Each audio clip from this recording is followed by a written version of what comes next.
Good evening friends, welcome to our YouTube channel जिसका नाम है खड़ूस मास्टर। कल हमने पढ़ा था मौर्यकालीन साहित्य जो स्रोत है, मौर्यकालीन जो साहित्य के स्रोत है उनमें से दो स्रोतों का हमने पढ़ लिया था। कौन कौन से हैं? चाणक्य का जो अर्थशास्त्र है और मेगस्थनीज की इंडिका। आज हम तीसरा और महत्वपूर्ण स्रोत पढ़ने वाले हैं जिसका नाम है विशाखदत्त का मुद्रा राक्षस। नाम लिख देता हूं यहाँ पे, विशाखदत्त का मुद्रा राक्षस। देखिए विशाखदत्त कौन था, सबसे पहले हम पता करेंगे विशाखदत्त था गुप्त काल में आया था विशाखदत्त। और ये कौन सा राज परिवार से संबंधित था, राज परिवार से संबंधित थे। और ये थे बटेश्वर दत्त के पौत्र थे। इन्होंने क्या किया था, इस मुद्रा राक्षस का जो संस्कृत में है इसका निर्माण किया था। मुद्रा राक्षस संस्कृत नाटक है। क्या है? संस्कृत है तो एक ग्रंथ, लेकिन इसमें नाट्य रूपांतरण दिया गया है, नाटक जिसे बोल सकते हैं। मुद्रा का मतलब होता है अंगूठी,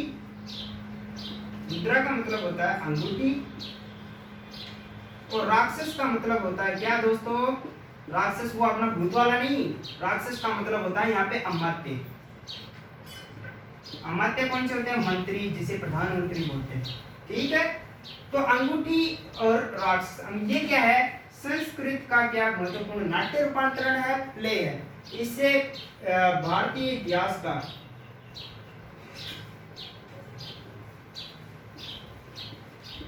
प्रथम जासूसी ग्रंथ भी कहते हैं। कौन से नाम से जानते हैं? प्रथम जासूसी ग्रंथ के नाम से भी जाना जाता है। भारतीय इतिहास का कौन सा है ये?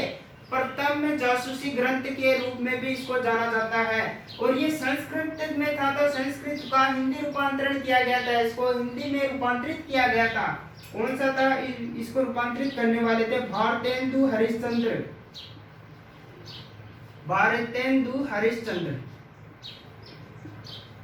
हरिश्चंद्र, जिनको हिंदी का जनक भी माना जाता है दोस्तों। तो इन्होंने हिंदी में इसका रूपांतरण किया था या अनुवाद किया था। अब देखिए इसमें क्या क्या अंकित है। इसमें इतिहास प्लस राजनीति दोनों का विवरण है, वो भी प्ले के रूप में, नाटक के रूपांतरण के रूप में। कैसे दोस्तों? देखिए जैसे ये जो है राजनीति केवल राजनीति का प्रयोग किया था चाणक्य क्या किया था? केवल राजनीति का प्रयोग किया था। इसने राजनीति के साथ साथ इतिहास का भी प्रयोग किया है। इसलिए तो गुप्त काल में होने के बावजूद हमें कौन सा मिल रहा है? मौर्यकालीन साहित्य भी मिल रहा है। तो इसने क्या पूर्णतया क्या किया है? इसमें राजनीति प्लस इतिहास का भी प्रयोग किया है। अब मौर्यकालीन इसमें क्या क्या मिलता है? तो देखो नंद वंश का विनाश मिलता है इसमें। अब चंद्रगुप्त मौर्य का राज्यरोहण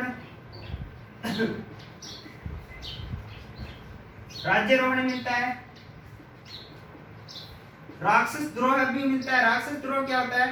राक्षस द्रोह होता है ये जो अमात्य हैं इनका द्रोह में मिलता है। क्योंकि पहले क्या होता था, ये जो राक्षस हैं अमात्य हैं इनको पूरी तरह से करना पड़ता था, वरना क्या हो सकता था? बहुत बड़ी दिक्कत शासनाधीन हो सकती थी। उसके बाद में देखिए इसमें फिर चाणक्य की कुटिलता के बारे में या चाणक्य की सजगता के बारे में भी बताया गया। तो ये था विशाखदत्त का मुद्रा राक्षस, जो किसने गुप्त काल में हुआ, राज परिवार का था, बटेश्वर दत्त का पुत्र था। और इसमें इसी प्रकार का सारा विवरण है। तो जो तीसरा सबसे महत्वपूर्ण मौर्यकालीन साहित्य में इसको माना जाता है, जो संस्कृत में लिखा हुआ है। चलो आगे चलते हैं दोस्तों। अगला जो ग्रंथ है, अगला जो साहित्यिक स्रोत है वो है कलहण की राज तरंगिणी। 4th नंबर है कलहण की राज तरंगिणी। अब देखो राज तरंगिणी, राज मीन्स राजा, तरंगिणी मीन्स होता है नदी,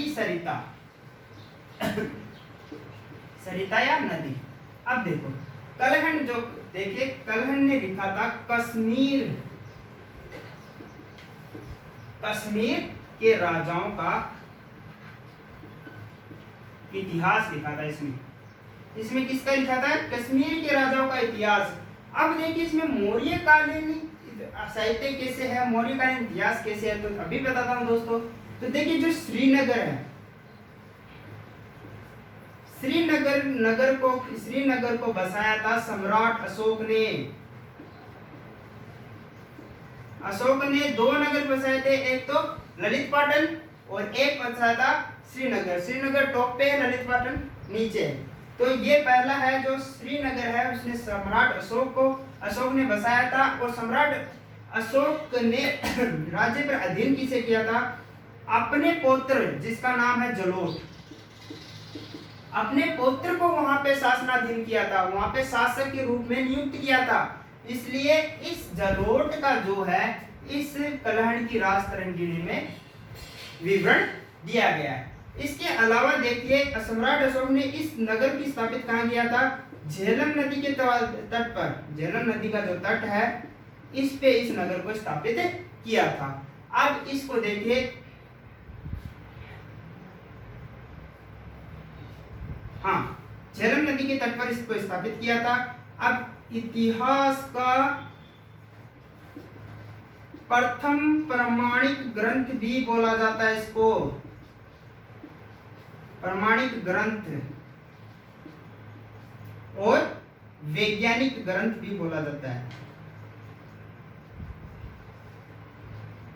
वैज्ञानिक ग्रंथ क्यों बोला जाता है, प्रमाणिक ग्रंथ क्यों बोला जाता है? चलो, विज्ञान किसे कहते हैं? प्रकृति के क्रमबद्ध अध्ययन को क्या कहते हैं? विज्ञान कहते हैं। और क्रमबद्ध, इसने डेट टू डेट पूरी तरीके से कलहण ने राज तरंगिणी में सबको दर्शाया है, इसलिए इसे वैज्ञानिक ग्रंथ और प्रमाणिक रूप से हर चीज उसमें प्रमाण के रूप में मिलती है, इसलिए प्रमाणिक ग्रंथ के रूप में भी जाना जाता है। विशाख दत्त की पुस्तक को क्या बोलते हैं? मुद्रा राक्षस, और उसको बोलते हैं प्रथम जासूसी ग्रंथ, और राज तरंगिणी को प्रथम प्रमाणिक बुक के रूप में बताया गया है। इसके बाद है हमारा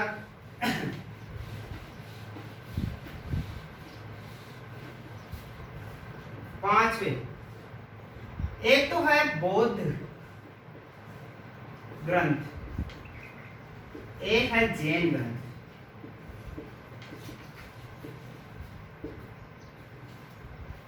बौद्ध और जैन ग्रंथ, इन दोनों को साथ में क्यों लिया है? क्योंकि इन दोनों के अंदर किसका विवरण दिया गया है? 16 महाजनपदों का विवरण दिया गया है। किस किस में? एक तो देखिए, ये तो पहले तो देखिए, ये पाली भाषा में लिखा गया है, पाली इजी भाषा है, और ये प्राकृत भाषा में लिखा गया है। प्राकृत भाषा में देखिए, तो बौद्ध ग्रंथ जो है इसमें अशोक के समय पे बौद्ध धर्म का सबसे ज्यादा प्रचार प्रसार हुआ, और चंद्रगुप्त मौर्य ने अंत में क्या किया था? संहारा किया था, उसको कैवल्य की प्राप्ति हुई थी। इसलिए जैन धर्म चंद्रगुप्त मौर्य ने लिया था, और बौद्ध धर्म किसने लिया था? अशोक ने लिया था। तो देखिए इसमें किस प्रकार का अंगुत्तर निकाय और एक है भगवती सूत्र। अंगुत्तर निकाय, एक तो है अंगुत्तर निकाय जो बौद्ध धर्म का है, और एक है भगवती सूत्र। ये 2 ग्रंथ है, इनमें क्या है? इन दोनों में संयुक्त रूप से क्या मिला? 16 महाजनपदों, 16 महाजनपद है उनका उल्लेख मिला है। और महाजनपद में मगध भी एक महाजनपद था। अगर मगध का उल्लेख होगा तो क्या होगा दोस्तों? मौर्य काल का पूर्णतया विवरण होगा। फिर इसके बाद में मिला हमें दिव्यावदान, बौद्ध ग्रंथ है दिव्यावदान, इसलिए मैंने अलग अलग लिखा है इनको। हाँ, इनमें संयुक्त रूप से ये केवल महाजनपद है, मिले हैं 16, इसलिए मैंने दोनों को साथ लिया है। अब देखिए हम बौद्ध धर्म के बारे में, दिव्यावदान मिला है। दिव्यावदान हमें कहाँ पे मिला है? नेपाल में मिला है। नेपाल में दिव्यावदान मिला है, दिव्यावदान की प्राप्ति हुई है। अब इसमें क्या विवरण है? चारुमती का विवाह, अशोक ने अपनी पुत्री जो चारुमती है उसका विवाह किया था नेपाल के किससे? खातीय देवपाल से। उसका विवाह किसके साथ किया था? खातीय देवपाल के साथ किया था। और ये क्या है? दिव्यावदान जो है इसका विवरण देता है। खातीय देवपाल के साथ क्या, अब अशोक क्या करता था, जब भी मतलब अपने राज्य विस्तार के लिए क्या किया करता था, अब वहां पे वैवाहिक संबंध स्थापित कर लिया करता था।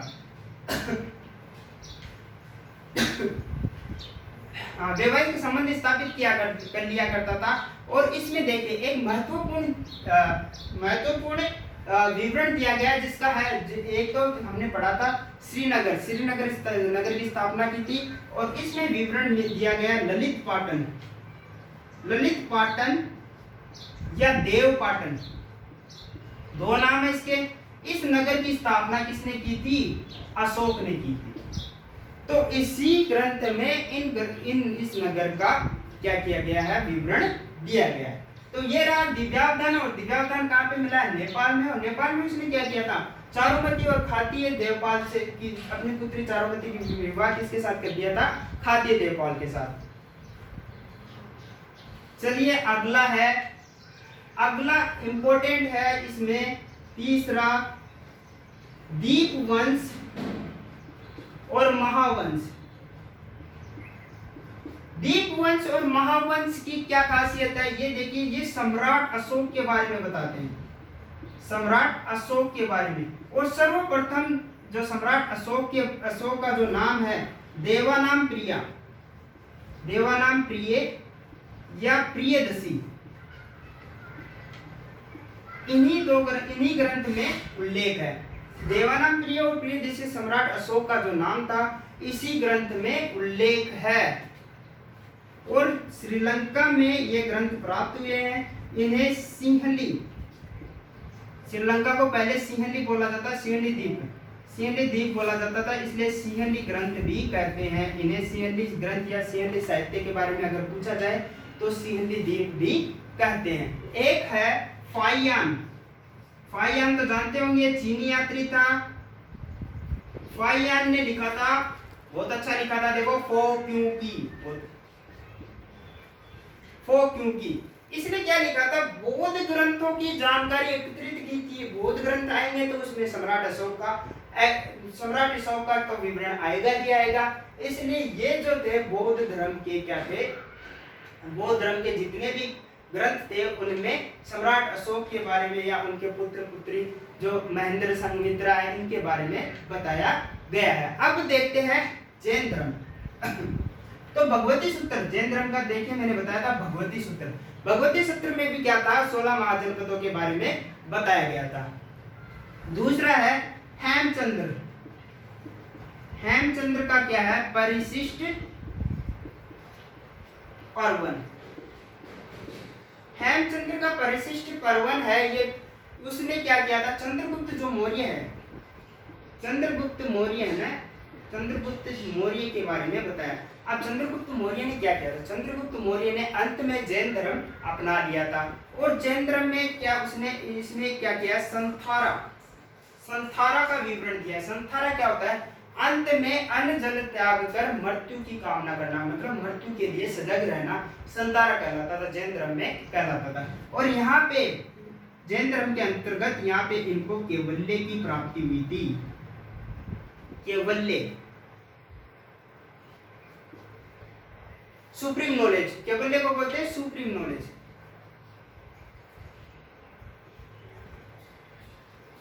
तो इस ग्रंथ में इन सब का विवरण दिया गया है। जैन धर्म का एक और है भद्रबाहु का कल्प सूत्र में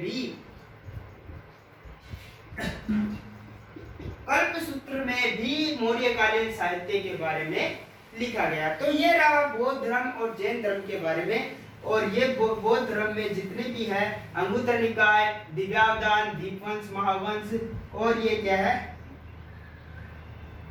फाइयान की फोक्यूटी, इन सब में क्या है, मौर्यकालीन इतिहास के बारे में जानकारी मिलती है। अब हम पढ़ते हैं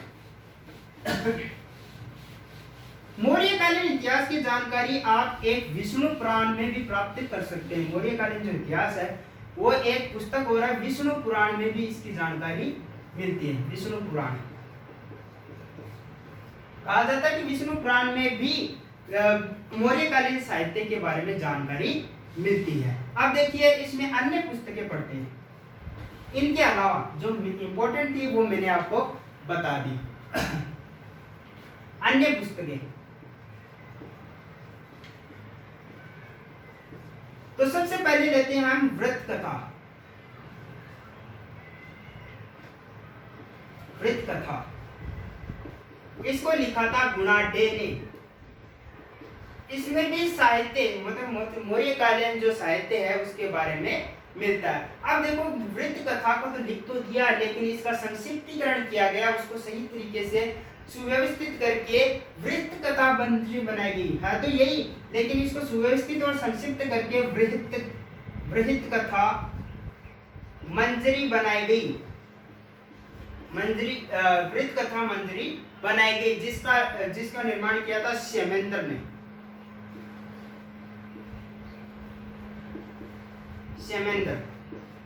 क्षेमेंद्र ने वृत्त कथा का क्या किया था? संक्षिप्तीकरण किया था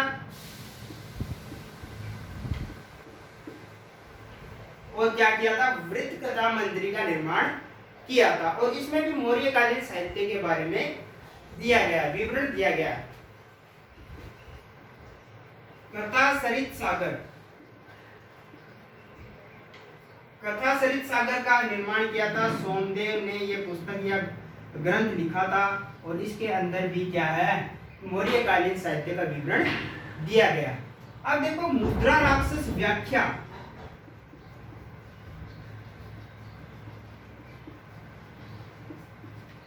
देखिए मुद्रा राक्षस व्याख्या भी एक ग्रंथ का नाम है। मुद्रा राक्षस, जो मुद्रा राक्षस व्याख्या है, एक तो मुद्रा राक्षस है, एक मुद्रा राक्षस व्याख्या है, वो भी एक ग्रंथ का नाम है, जिसको लिखा था धुंडीराज ने। धुंडीराज ने क्या किया था? मुद्रा राक्षस व्याख्या का विवरण या उस ग्रंथ को लिखा था। अब देखिए एक पुस्तक है भूगोल। भूगोल भी एक, जिसको ज्योग्राफी कहते हैं, भूगोल की दो लोगों ने मिलकर रचना की थी। दो लोगों ने इस ग्रंथ को बनाया था। एक तो स्टेब्रो, हमने पढ़ा था शुरू में स्टेब्रो, और एक था टोलमी। स्टेब्रो और टोलमी, इन्होंने क्या किया था? इसने तो किया था पाटलिपुत्र का विवरण। पाटलिपुत्र का विवरण अपने ग्रंथ में लिखा है। अब भूगोल है, भूगोल में क्या होता है? पूरा भौगोलिक दृश्य आता है, तो इसने किसका किया? भूगोल में पाटलिपुत्र का विवरण दिया है। और टोलमी ने क्या किया? भारत का वास्तविक जो मानचित्र था, उनका निर्माण किया। भारत का जो वास्तविक मानचित्र था, उसका निर्माण किया है। तो ये था हमारा मौर्यकालीन साहित्य, जिसमें हमने क्या क्या पढ़ा? चाणक्य की अर्थशास्त्र, दूसरा क्या था?